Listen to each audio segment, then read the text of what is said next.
ನೀನು ದಪ್ಪ ಆಗಿದ್ಯಾ, ನಿನಗೆ ಮಗುವಾಗಿಲ್ಲ ಅಂತ ದಿನನಿತ್ಯ ಕುಡಿದು ಬಂದು ಜಗಳ ಆಡ್ತಾ ಇದ್ದ ಗಂಡನ ಕಿರುಕುಳಕ್ಕೆ ಬೆಸೆತ ಮಹಿಳೆಯೊಬ್ಬಳು ಆತ್ಮಹತ್ಯೆಗೆ ಶರಣಾಗಿರುವ ಘಟನೆ ಬೆಂಗಳೂರಿನಲ್ಲಿ ನಡೆದಿದೆ. ಶಿವಲೀಲಾ ಆತ್ಮಹತ್ಯೆಗೆ ಶರಣಾದ ಮಹಿಳೆ. ಈಕೆ 4 ವರ್ಷದ ಹಿಂದೆ ಪೋಷಕರ ವಿರೋಧದ ನಡುವೆಯೂ ಲಕ್ಷ್ಮಣ್ ಎಂಬಾತನನ್ನ ಪ್ರೀತಿಸಿ ಮದುವೆಯಾಗಿದ್ಲು.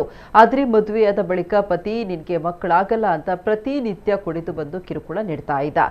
ಇಬ್ಬರ ನಡುವೆ ಸಾಕಷ್ಟು ಭಾರಿ ಜಗಳವಾಗಿದ್ದು ವರದಕ್ಷಿಣೆ ತರುವಂತೆ ಪೀಡಿಸ್ತಾ ಇದ್ದ.